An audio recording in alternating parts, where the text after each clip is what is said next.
Hello and welcome. This is the third and final part of my presentation. This is the white room. Here are some questions I've been asked. Let me have a look. What is mechatronics? Well, it's a combination between mechanical and electrical. So, this is basically where you have a robotic arm. It has the motors, which are electrical, and it has the functions to move, which are the mechanical. So, 2. New. What did you find out about any new tech? Alright. You didn't force it, did you? Alright, so what did you find out about any new tech? Well, out there is a variety of new tech nowadays. You've got the 3D printing, which is old, but it's getting there. So you can class it as newer, modern day now, because it was kind of prehistoric. Back in the day, you had the basic X, Y, and then you had the basic programming G-code. Nowadays, you can just put in your model, and it will just print it, and you don't have to worry about most. Like, we got the Dremel, and that you just put it in, click a few buttons, and it does it for you. Whereas the previous printers, you have to prepare it, get it all set up, make sure it's right, and so forth. But then we go to the next topic, which is future technology. You've got fungus, and you've got scanning, you've got even further beyond that. Actually, I wouldn't even know at this point, because it's ever growing. So by the time, say in 6 months, a new thing will come out, or 6 months, the printers will be at the next stage where they could print out food at your doorstep or anything else. So the next one is name 2 things you don't like about CAD.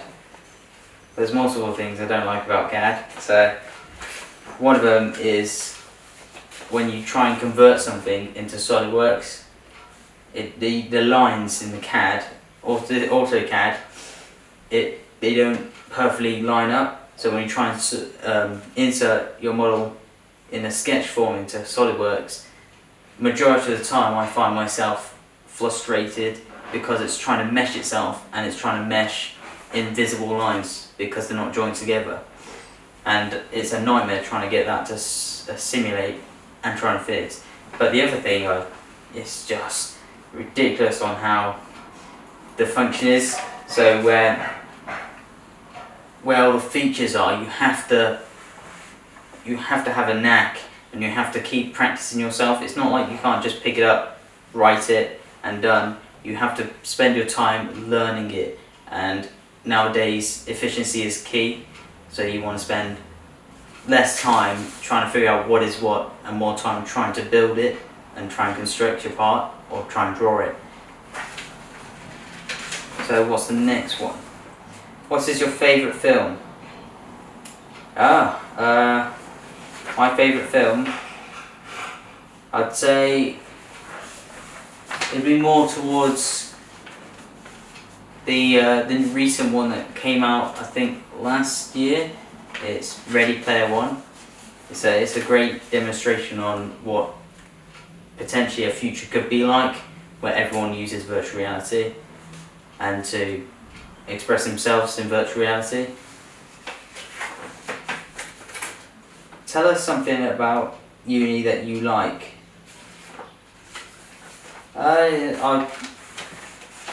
It's a lot more professional than school. Let's just say that. It's a lot more controlled, and it's not as much as a social gathering as your usual school. You're there to learn. You're there to take in the information. You go home, take it, come back, do the work, and that's it. You're not distracted by, say, other people chatting in the class. Everyone's there to learn, because you paid yourself to go there, and they've all paid themselves to be in that seat to learn, to get the certificate at the end of the day. Tell us something. What do you like about SolidWorks? Just how versatile it is. You can create your model, put it into a CAD drawing, and you've got your CAD drawing. or you can create your model, put it into STL, put it into that file, send it off to the slicing software. You can print with that. It's really good with that. And also you can simulate. It's one of the key features I like about it. Although there's many SolidWorks out there, that say the electrical one, there's different versions of it, sorry. But the main one I like to use is just the general one, where you can make your model and then you can simulate it. You put it through different tests, say frequency tests or static tests.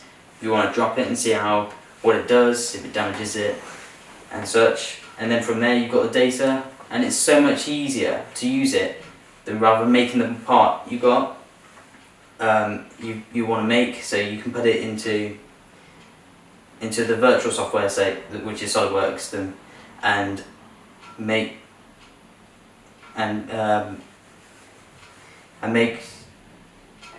it cheaper for yourself when you're doing prototyping. So there, you know, because it gets really expensive at the start of start from finish to development stages, and then to manufacturing, because you find yourself trying to tweak things on a physical project. If you just had it in a model, which SolidWorks can do, you can use free software like 3D Builder that Microsoft has, but SolidWorks you can then modify it or change it the way you want if you go back to it, and that's what's great about it, because you can simulate, as I said, change, modify, make the drawing so other people can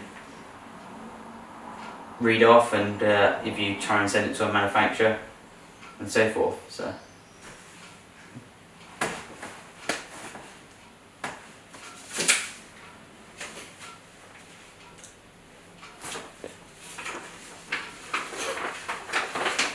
some more pages. Right. Which part of the project do you like? I think I liked all of it really. It was a huge learning curve for me, which I get quite often, but this one's a huge one for me. I had to learn so many different softwares, which is great from my point of view, because it gives me more. I can be more versatile, do more stuff, and it beefens up my CV when I come to go for a job. I can say, oh yeah, I've used this, I can do this, or so forth. So, but the main part is the book. I'd say that's one of the greatest ones, which is done in Blender. What is the theme of your project? It is mainly just magnetics and the improvement of old technology, because you see now, as we're going on in day and age, we're producing more hazardous waste because we're using more like toxic materials like radiation and such, and also it's becoming to the point where we are now trying to find efficiency and much more ways to reduce time it takes to do something. So although throughout the entire history we've been trying to do that, but nowadays we're trying to cut down on carbon, make efficiency key, and reduce cost.